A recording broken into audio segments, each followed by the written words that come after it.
Hey folks, Hammeh here, bit of Overwatch news for you. Another Roadhog hook change is incoming to the public test realm, as well as some buffs to our favourite monkey, scientist. Here's a quick summary of what Hook 3.0 proposed changes will look like when they hook PTR, bit of a change to Roadhog's scrap gun, as well as a buff to Winston. Hooray for that. Firstly, Roadhog.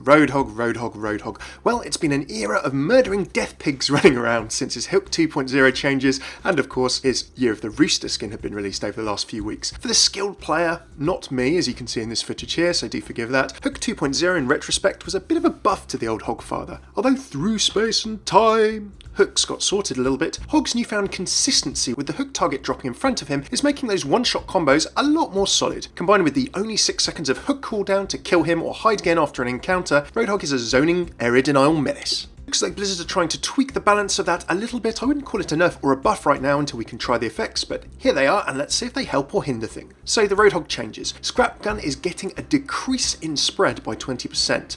Chain hook targets are now being pulled to a place 3.5 meters away, up from 2 meters. That's important, I'll explain that in a bit, as well as the cooldown being increased from 6 to 8 seconds. Now, Jeff Goodman's dev note on the boards just last night, the Roadhog changes overall reduce the power of this hook a bit. That's debatable, but we'll need to see how it works out. We'll have to trust on that. But his gun is now more effective when not using the hook. Now, before these changes are judged, we do need to get on the PTR and see how they feel, but some initial impressions here. It's all going to be about how the combo Roadhog has changes, and if people can use the longer hook cooldown as a team against him with their team composition. Firstly, scrap gun. This decreased spread. In theory, that's some more gun damage, perhaps some more insta-kills with left-click headshots if you're up close and personal, and better general combat effectiveness. But let's see how this trades off with the hook. Right-click can do nasty damage if you're up close and personal, or if people are really caught in that spread. The more planets that land with this decreased spread, it's going to be interesting to see how much a right-click from Roadhog hurts more. Okay, Hook 3.0. So, firstly, Hook is pulling targets 3.5 meters away, up from 2 meters. Now this is important. It's almost doubling the distance between the Hog and the Hook target. Some people have talked about an increased travel time for Hog's pellets. Okay, that's going to be roughly a 75% increased travel time, but Hog, if you hook someone in and left click, it's almost an instant shot anyway. So this is going to change travel time from instant to near instant, and it's the balance between those two that may or may not affect the combo, as well as how heroes who have been hooked can actually react. Now, as I said, I'm not a great Roadhog, I don't play him a lot, I need 2 more, so excuse this game footage, but the basic combo that you do try and pull off as the Hogmeister is a right click if you can, catching people in some of that spread of the flak, you then hook them in, you then have a left mouse button, click, hold down, all ready to go, and then once that's gone off, you hit a melee. That's what you generally use to try and one-shot those 200 HP characters, and as for characters with more HP, depending on how many pellets you get into their headshot books, sometimes you can headshot higher health characters as well. This change is important because of melee distance. It's around 3 meters if you play around with it on the training range. So Roadhog is going to have to be more accurate or step forward in that small piece of time after you've hooked someone when they are stunned. Some characters who have slightly funny hitboxes, Arnas of this world for example, if they're running around or moving, might be able to dodge or move a bit. Maze and Reapers on the other hand are going to have more of a chance to get away with their various escape abilities, and this is particularly relevant when you have a look at the cooldown of Hook. Now those extra 2 seconds are very important, as any Hog player I'm sure will tell you, but they also bring Hog's Hook in line with other defensive abilities. So those extra 2 seconds bring Hog's Hook up to the level of Genji's Deflect in terms of timing, Zarya's Team Shield, and Reaper's Wraith form. So for example, Zarya can now be denying hooks that Roadhog throws, providing she gets the shield on the teammate before the hook lands, while Genji won't have to cower and fear quite so much from Hook while Reflect is on cooldown. The timings are coming together, meaning that a Hog can throw a hook, and a Zarya or a Genji, depending on the timing, could in theory be ready to counter it. Finally, remember the incoming defense matrix changes to D.Va as well, that a lot of people have mentioned already. Now D.Va's defense matrix on PTR has already had a bit of a tweak and is working thus. Previously there was a minimum distance.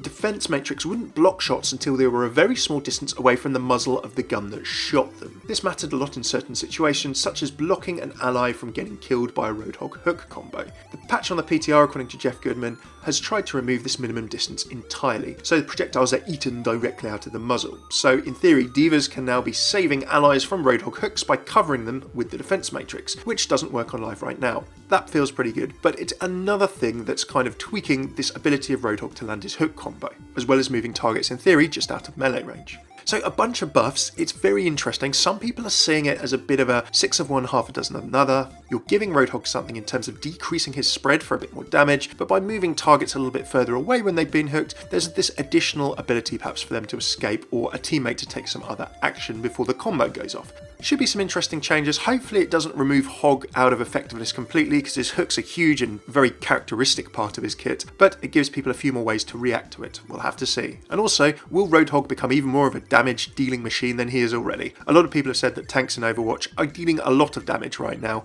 with perhaps the exception of Winston. Is Roadhog just going to become even more nasty? Winston buffs, well, about time we can quickly summarise these. His critical hit volume has been reduced by 50%, and the dev notes from Jeff Goodman said that his head hit volume was just abnormally big, making him take more damage than he otherwise should. This change brings it more in line with other heroes. This is kind of true. Winston has been just a big bullet sponge, and even more so than the other tanks. With the tweak his shield had early in the days of Overwatch, from being a bit ridiculously strong, you could just throw it on a payload and it would sit there forever, to the semi-effective deterrent it is now, if you dance in and out of it and get shielded from either side. The big guy has, well, been somewhat relegated behind Reinhardt, Roadhog, D.Va Zarya, kind of last place in our day-to-day Overwatch. Winston still has a healthy pick rate in pro games, but this is generally because pro or organised teams tend to look after him and support him, and also the Winston player uses him in the right way, diving in, disrupting the enemy position, not going for kills and just dying, perhaps with Ana healing him from afar, and then diving out again, making sure that he uses his mobility to strongest effect, rather than being a suicide gorilla. If he's had too large of a head, all those brains that he uses to design cranial accelerators, a result of his gene therapy clearly, that explains a lot. Not only is Winston a large target anyway, but probably taking more headshot critical damage than he should. Ouch. Critical hit volume being reduced, the main thing is to see if this still makes sense when firing at Winston. For example, if the critical hit box still sits well with his head model, so you feel you're getting a headshot when you shoot his head basically. If so, all good. It should make him a bit more durable. It's a small tweak, I know. I know a lot of Winston players will feel that this perhaps isn't enough to bring him in, but we need to see how it ties in with everything else. After that, let's see if he gets into play a little more. There we go, some more changes incoming. Great to see the Overwatch team being very active in balancing very early this year already. If you can get onto the PC public test realm, you download it by changing it to be the region in your Overwatch PC launcher in the bottom left of your screen. Do give the new patch a go. Remember, there's also the Bastion changes, quite big changes there that are coming in, as well as Mercy changes right now too. And a big thing, custom game modes, which everyone is having a lot of fun with, and I've shared some footage of here. I'm going to do some more videos on those soon. It's a really fun new way to play Overwatch. Roadhog mains, how do you find him right now? Do you think these changes are going to hurt him too much perhaps? Or will you be running around in flat cannon clouds of delight? Roadhog victims, does this sound a little bit fairer to you? How about any Winston players? Are you looking forward to him not eating so many bullets? Do let me know your thoughts in the comments. Cheers for tuning in. Do check out my latest lore videos as always that I specialise in on the left, or a playlist of all my latest Overwatch videos including news as it happens and more on the right. Do throw a like, let me know your thoughts in the comments, and subscribe if you'd like to see more. I've been Hammeh. Take it easy.